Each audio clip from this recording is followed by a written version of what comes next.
Mr. Speaker, Cabinet has also granted approval for the disbursement of an additional 1.5 billion Ghana cedis to provide relief and bailout for those whose funds have been locked up in the fund management companies. The establishment of a framework for the reintroduction of road and bridge tolls in 2025. The operationalization of the integrated property tax system and a review of the fiscal responsibility rules to include a debt rule to support debt sustainability, as well as the establishment of independent fiscal council. Mr. Speaker, our outlook for the rest of the year also takes cognizance of key risks. The IMF this month.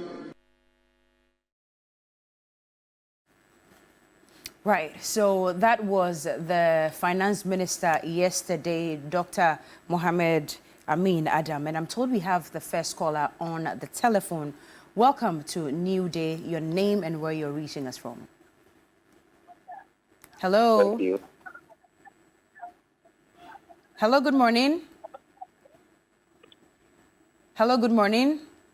Okay, we can't, I'm not sure you're on the line because we clearly cannot hear you, but make sure that when you call us, you listen to us through the phone devices with which you've called and not through the TV. Anyway, so let's continue with the discussions in studio this morning. We are still assessing the budget statement that was read yesterday by the finance minister, and we are still talking about the reintroduction of road tolls in 2025. But the question is, what was even the essence in scrapping it? The nuisance that it was causing, the traffic that it was causing, and the fact that we're not making as much money out of it. Anyway, so I'm told another caller has joined us. Hello, good morning. Yes, good morning. Good morning, Cookie. Yes, your name and where you're calling us from. You're welcome to TV3 News. This is Abdul Fattah on the line, reaching you from Tamale. Okay, Abdul Fattah, let's hear you. Yeah, good morning to you and good morning to Bella. Good morning. And to your viewers out there. You see, with regards to yesterday's presentation of the mid-year budget by the finance minister, I feel ashamed. This finance minister made mention of the completion of 30% work on Yendi water project. Cookie, which has never been started yet. Wow. Nothing is done. As an indigenous of Dagon, you can lie like this. I am surprised. I know the way MPP are behaving, they are misleading people. But to the extent that Amin Adam is the one to mislead the whole kingdom, it is surprising. Prior to his appointment, when he visited the overlord, he promised him that he will do whatever he can to solicit for funds for Yendi Water Project, which has never been done yet, but you stood before Parliament and told the whole world that 30% work has been completed. What a total lie. With all due respect, Nana-Addo Bawumia government, they are playing with our intelligence. Look at the emission levy. Look at the COVID levy. How long has COVID been vacated in the system? We are still paying the levy. Look at the dollar levy that we are paying on fuel. Cookie, take your cameras out there on the streets of Accra, our environment. Look at how the sanitation problems that we are facing. What is happening to the money that we are paying as dollar levy? The levies that are on fuel, that is why we are paying more to have fuel in our machines. The fuel, what's the name? The civil depreciation, it is rampant. The junk economy, there is no policy put out there just to rescue Ghanaians from the sufferings that we are going through. They are just telling us stories. If not one this, one that, one this, one that. I thought I could hear the finance minister saying that after this year, we were able to implement 1 million per constituency as promised. But nothing as such. the COVID-Ukraine war has already benefited the country, but they are saying we are being cursed by COVID and Russia-Ukraine war. Even all right. The place where okay. So I apologize, but we'll have to cut you off so that other people can call as well. Yeah. We're giving all our viewers an equal opportunity to comment on the budget review yesterday. And so when you call in, please make it very brief so you can also give a chance to others to call in as well. But very valid point. We'll follow up on this project, the water projects in India, and see if because he said zero has been done. I'm quite surprised. But the minister said 30%. Yeah, I'm quite surprised. 30% through, so... Yeah, well, we'll fact check that and get back. And quickly, before we get our next caller, let's also remind you that we're on with Community Manifesto. This time we're going to Tema West constituency at the Sakumono Lawrence Station. And so look forward to that. Nashoko will be coming your way with that. But we have another caller. Hello, good morning. Hello, good morning. Yes, my name is Mahmoud, calling from Kenyasi. Welcome, Mahmoud. So what are your thoughts on the reintroduction of road tolls in 2025? In fact, it is appalling and very, very disheartening to hear some of these things. Why? The government has taken Ghanaians for granted. In fact, look at these numerous taxes that government have introduced to the system. Yet salaries have not been increased. Yet Ghanaians are suffering. But everywhere government officials go, they keep on eulogizing what they have done. In fact, it is sad this morning to hear that something of this sort is happening. In fact, we want to tell them that it is very important that for once we tell Ghanaians the truth. Why can't we scrap some of these levies, taxes, so that Ghanaians will also benefit something small?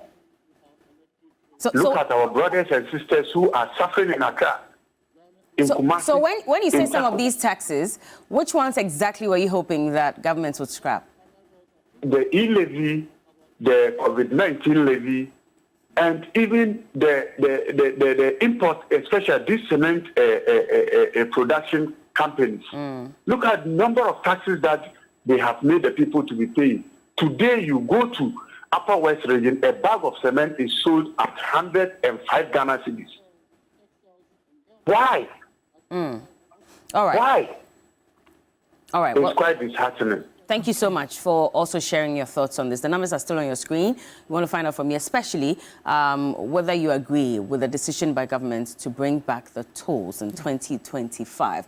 But again, if that's going to happen, the big question is, are they going to scrap e-levy? And is that an admission that the e-levy was not able to generate the funds required for them to fix our roads and, you know, to tackle unemployment and a number of other things? Cybersecurity was also one of the issues that they had wanted to tackle with the monies generated. We know we didn't generate enough, but at least I think it was about 1.9 million or billion Ghana cedis that we generated sometime last year.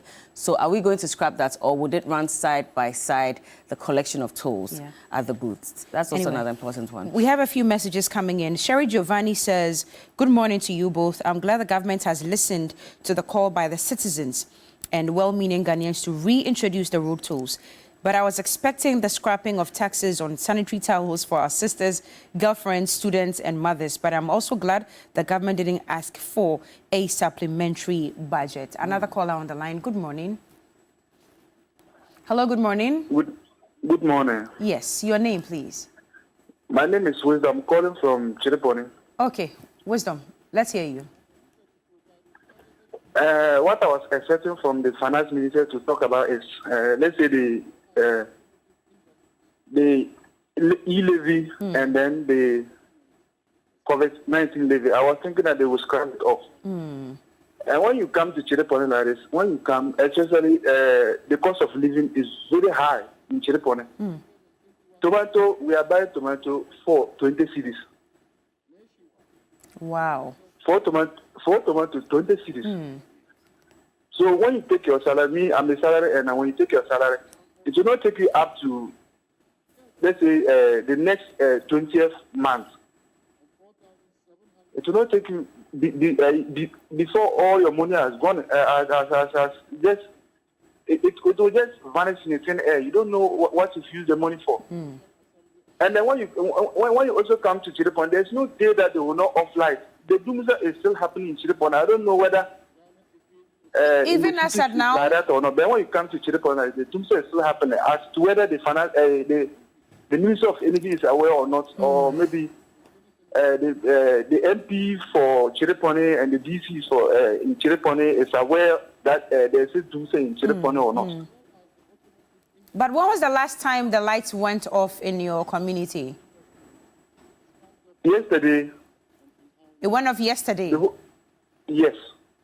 For how long? Yesterday in the night, it will go off and come, and to the point that it will just go off. It will not come again. Wow. Okay. All right. Thank you for your submission this I wanted to morning. check. So he says he's in Tripoli. Okay, please hold on then. Are you still on? I'm sure we've dropped him. I but wanted to you find wanted to out if it was in the Upper West region. Like, what region is it? Because, again, when you talk about the prices of foodstuffs going up, we hear a lot of people say that it's only in Accra. And not in the outskirts, not in the other regions as well. So I'm surprised that he also is in Tripoli and saying that he's buying 4 pieces for 20 Ghana cedis. I thought that at least in those areas there would be abundance of products, so they'll have to buy it cheaper. So then it's a widespread issue, and everybody is facing it, whether we like it or not, regardless of where you live. And so let us know as well if it's the same in your region. So it's northeast. Okay, I'm told it's in the northeast. Okay. So that's why many critics are also saying that then it looks like this whole planting for food and jobs didn't quite work, because if you look at food inflation, I mean, somewhere like Tripoli, where is it again? Upper Northeast. Northeast. Yeah. I mean, if we are buying it here in Accra for 20, yes, they shouldn't be buying it like that over actually. there. And Northeast, I mean, it's supposed to be like part of the northern region, so tomatoes around that side should be much cheaper. So what exactly is happening? Interesting. But also, we're waiting to hear from you. Road tolls, what do you make of it? I mean, I hope that later we'll be able to speak to the president of the Association for Disabled persons who were working in various toll booths. Because last year they embarked on a demonstration and they said they had not been paid. The then roads minister had mentioned that they gave them 2 months advance. Yeah, I remember. When they called off the collection of tolls and asked them to go home and promised to assign them to other places. Now, the president last year indicated that it was only those who are politically aligned with the MPP, and he is a legend. But the only ones who were reassigned, the rest of them are still home, and they still have not been paid. And so if this is coming back, have they been paid yet? Yeah. Do they even agree with the fact that it should come back? Because a number of them were saying they hope it comes back so they can have their jobs. Otherwise, then what was the point in scrapping it in the first place? Are we looking at all those issues before bringing it back in 2025? And why 2025 as well? I'm wondering what's going into the decision-making to come back in 2025. Because it's also confusing, because Nanado is outgoing, Baumia is incoming. And Baumia says that when he comes, he will scrap. If he comes. When? Okay, because it really depends on the votes, If he comes, he will scrap e-levy. Okay, so does that mean that he's cocksure that he's coming in to scrap e-levy so that they can reintroduce the road tolls, hence the reason they are introducing it in 2025? We wait to be fair, former President John Dramani Mahama has also said that he scrapped the e-levy. He did. Anyway. He did, yeah. And the minority has always been very vociferous about the scrapping of e-levy and the fact that the road tolls need to be, to come back as well. So I'm sure that whichever government, even if it's the butterfly, even if it's Nana Kwame Bediako, Team Cheddar, they'll still find a way to bring back the tolls so they can collect it. But make it electronic. Because, again, enough of having to queue to now hand over cash and then you print paper. How about we're able to pay electronically? So once you get there, there's some sensor that picks your number plate and knows you've paid for God knows how long. You should be able to pass. And then you go. If not, you surcharge the person some way, somehow. I hope that also addresses the issue of traffic. Because that was one of the major reasons why they scrapped the collection of tolls, because there was too much traffic and, it was endangering our environment because of the emissions.